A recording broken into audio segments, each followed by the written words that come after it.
आणि आता आपण एक खमंग पदार्थ बनवतोय ज्याचं नाव आहे मुळ्याचे परोठे. हो, फेवरेट मुळ्याचे परोठे. तर काहीतरी खासियत असणार आहे, वेगळं काहीतरी असणार आहे. तर हे वेगळं काय आहे ते साहित्यातनं बघूया आधी. काय?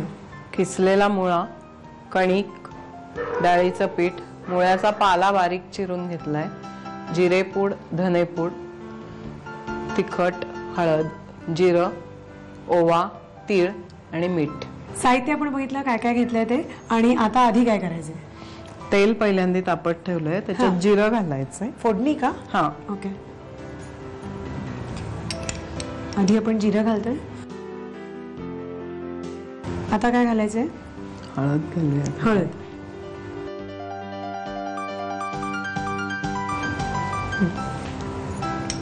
नंतर ओवा थोडासा,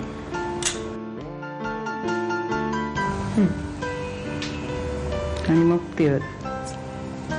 तीळ पण फोडणीतच एक चमचा. अच्छा, चांगले लागतील, खमंग होतील जास्ती.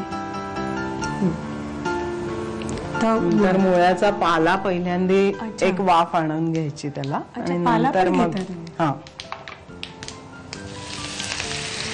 झाकण ठेवायचं. हा, झाकण ठेवायचं.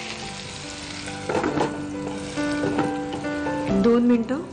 2 मिनिटं झालं असेल ना आता? 2 मिनिटं. ओके. आता किसलेला मुळा घालायचा आहे. मस्त खमंग वास.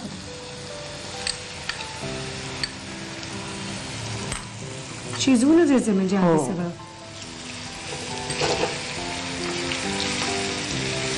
तो जो एक टिपिकल आपल्याला थोडासा मुळ्याचा वास जो येतो तो हे फोडणीस टाकल्यामुळे परोठ्याला येणार.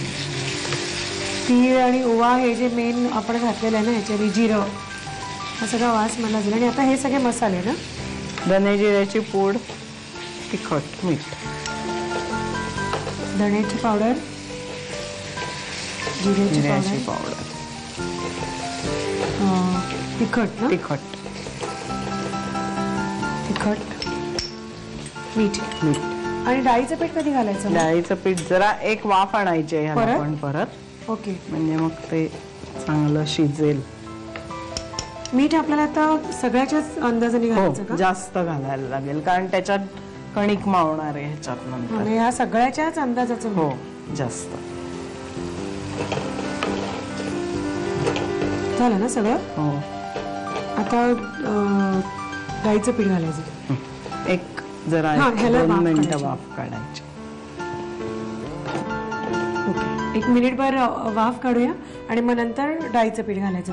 डाळीचं पीठ घातल्यानंतर परत वाफ काढायची? नाही, डाळीचं पीठ घातल्यानंतर मग परतून घ्यायचं थोडं आणि गॅस बंद करायचा. अच्छा. आणि मग ते पूर्ण भाजी गार करून मग त्याच्यात कणिक मळायची. ओके, झालं असेल ना आता? बघूया. हो, परफेक्ट. आता डाळीचं पीठ घालायचं ह्याच्यात. हे सगळं लागेल का? हो, सगळं लागेलच ना. आपण साधारण पीठ पेरून भाजी कशी करतो, मुळ्याची भाजी करतो तसं. ठीक आहे. आणि गॅस बंद करायचंय म्हणालात तुम्ही. आणि ती थोडीशी गार करून घेतो आणि मग काय फारसं मेहनतीचं काम नाही, ह्याच्यामध्येच मावेल इतकी कणिक घ्यायची आणि मग ते पीठ मळून घ्यायचे की पराठे तयार गरमागरम. भाजी चांगली अशी नेवलेली आहे आता, आणि त्याच्यात आता फक्त पटकन कणिक भिजवायची. त्याच्यात मावेल एवढं पीठ घेऊन आपल्याला भिजवायचे. सगळं देत आपल्याला भरपूर पोटभर पराठे. तुम्ही हवं तर चालू करा मळायला, मी घालते पीठ. म्हणजे अंदाज येईल आपल्याला. एरवी आपण जर का नुसता किसलेला मुळा घेऊन परोठे केले तर मुळ्यात पहिल्यांदा मीठ घातलं की पाणी सुटतं. हो, आणि मग ते परोठ्याचं पीठ सगळं सैल होत जातं. असं लाटताना चिकटत राहतं ना लाटण्याला सतत. ही भाजी केल्यामुळे तो एक खूप फायदा होतो. Okay okay okay okay. आणि मला वाटतं पचायला पण जास्ती हलकं होईल. कच्चा मुळा खाऊन मग आपण जे वापरून आपण घेतो, तर त्याच्याऐवजी जर असं केलं तर जास्ती बरं पडेल थोडंसं. ठीक आहे. नेहमीप्रमाणे आम्ही ही कणिक जरा करून घेतो याची. मुळ्याच्या परोठ्याचं जे आपण पीठ भिजवलं तर त्याचा आता हा नेहमीप्रमाणे जसं आपण परोठा घेतो तसा लाटून घेतलेला आहे. तर आता तो तेलावर भाजायचा आहे खरपूस खुशीत घ्या.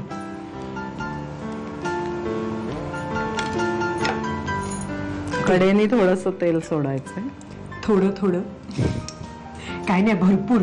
पराठा असं नाव दिलं ना आपण की मजबूत तेल तूप असं घालायचं आणि मग तो खुसखुशीत करून खायचा. बरोबर, किती मस्त लागेल.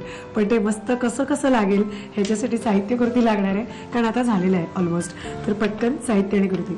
मुळ्याचे पराठे बनवण्यासाठी लागणारं साहित्य: किसलेला मुळा, कणिक, बेसन, मुळ्याचा चिरलेला पाला, जिरपूड, धणेपूड, तिखट, हळद, जिरं, ओवा, तीळ आणि मीठ.